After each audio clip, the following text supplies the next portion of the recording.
Merry Christmas Eve. I'm KHOU 11 meteorologist Kim Castro, and this is going to be an extended look at your forecast. We are fairly quiet to start off the holiday. However, later on tonight, we'll be much more rowdy. So I want to give you a heads up as to what you can expect and how to prepare, especially if you had anything penciled in for this evening, like midnight mass, for example. 74 degrees for the lunch hour. There's virtually no temperature change, slightly warmer, definitely cloudy, and that's going to be what we experience at least for a few more hours. By 8 o'clock, more prefrontal showers. We're going to have them throughout the day, but I think you'll notice them more once the sun goes down. And then by midnight, not just showers, but a line of storms, and that's going to continue during the overnight. So here's kind of the big picture for today. Just on and off pop-up showers that give a quick downpour and then dissipate. There's one right now just south of Alameda. There's one that's entering Hunters Creek, and most of the activity is still a safe distance away from us. The Dallas-Fort Worth area is seeing the front passing through, and it's bringing about quite a bit of rain, shower activity, and storms that are electrified. So a number of lightning strikes, about 100 or so just in the last 10 minutes, and almost 1 million people affected by a flash flood warning. So these torrential downpours are going to cause a number of issues as they roll into our area. So what time should we look out for them? Bryan College Station will be seeing this type of activity by about 9 to 11 p.m. Then moving closer to Houston, so within the loop in the Beltway between midnight and 3 a.m., and then pushing towards the coastline. There will still be some showers behind the main line, but I'm talking about the stronger storms. This is going to be the time frame. So find your neighborhood and avoid this particular time span. Because of that threat for strong storms, we are under a weather impact alert. I'm going to start it at 9 a.m. I don't think downtown Houston is going to see the strong storms that early. However, I want you to start paying attention to radar at that point, start making some adjustments to plans if we need to, and do that at least through 5 o'clock in the morning. Storms are going to come with some gusty wind, especially if that line gets organized and pushes through in a little bit of a bowing motion. And so I know a lot of us have decorations up. We might want to think about how we're going to secure those ahead of time when the storms come. At that point, it's just too late. You don't want anything flying into your neighbor's yard or anything like that. The severe threat for today in Harris County is the lowest. It's a 1 on the 1 to 5 scale, meaning there's about a 5% chance to see severe storms. But new today, we have been upgraded to a level 2 threat, just a little further north. And of course, this can be adjusted throughout the day. So just keep in mind the threat is there and it's pretty close to where you might live. So Bryan College Station, Brenham, Huntsville, pushing into northern Montgomery County have that threat level 2 for some storms with hail, some storms with some damaging wind, and I can't rule out the possibility of an isolated tornado, though that threat is going to be fairly low.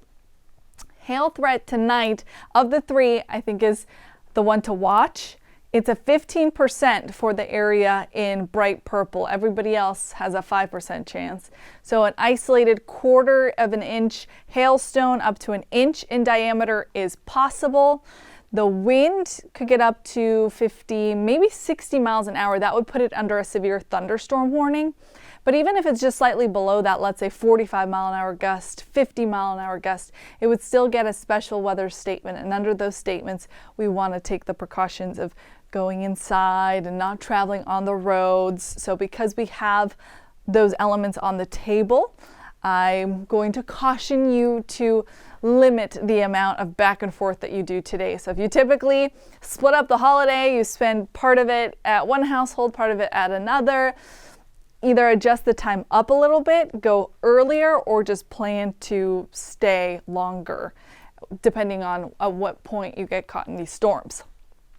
For the most part, we'll see manageable rain, 1 to 2 inches. That's fairly okay for the area, but the isolated pockets that get 2 to 4, and there is a potential for a few of us to see that, especially if we have training storms that redevelop in the same spot. That's where we could see high water spots, localized street flooding, and that's another concern on top of the severe weather threat. So I know you'll notice maybe Anahuac has that potential, Livingston has that potential. This is just one particular model. So these could definitely shift further south. They could shift further east or west. Just know that the possibility is there. I'm going to show you one model and what it has planned for the rest of the day. So you'll notice pop-up showers here and there, some of which are on the stronger side. When you see reflectivity that has that bright orange or red, that means we're getting good downpours. We could see some of these storms that are charged. So there's thunder, there's lightning, there's, elements that you don't want to be outside for. And pay attention to the woodlands. So this particular model has redevelopment in the same area. So that's what I was talking about, training thunderstorms. If we do see accumulation within one particular area, get a little bit too out of hand, then we would have to monitor the roads for not just severe storms, but also for the potential of some localized street issues. 11:30, now we're watching the main line make its first push to the north side of town, dropping into the loop and the beltway after the midnight hour. So remember, we're watching Harris County between midnight to about 3 o'clock in the morning. So by 3, we've got just the south side, let's say Pasadena with some strong storms, Sugar Land with some strong storms, and then pushing towards the coastline. By about 5 a.m., things are still showery, but I think the severe threat is starting to diminish. So I'll shorten the time frame even more so you have a better focal point, as I know 9 p.m. to 5 a.m. is a big time span to monitor, especially 1 a.m. to 5 a.m. I think that's going to be kind of the hours that we see the highest spike in severe potential. So just keep that in mind for any late night activity you might have had penciled in, like midnight mass. Whether traveling to or back from it might need a little bit of adjusting. After the early morning showers, though, for Christmas, the rest of the holiday looks pretty good. We'll start to drop off the rain chances, drop off the cloud cover. We do still keep the warmth, though. 73 degrees will be our high temperature. How does that compare to Christmas extremes in the past? Well, it's not the warmest Christmas we've ever had. That was in 2015 when we made it up to a high of 83 degrees.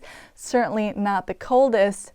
It might be the rainiest. I'm going to watch this record set back in 1916, and that's because I think a lot of the rain is going to come in after midnight, so technically Christmas Day. So stay tuned for that. Your 7-day forecast otherwise shows we still have showers on and off through the first part of the weekend. So Christmas Day, the start of Hanukkah looks pretty good after the early morning showers. Kwanzaa, you will have to dodge some storms, especially in the evening. We've got another front coming in. Some storms Friday night will also make travel back from the holidays a little bit trickier, a little slower. And then Saturday, early morning showers is what I've got penciled in. We stay in the 70s through Monday, and then the closer we get to 2025, we'll have a good pattern change, tracking some cooler temperatures.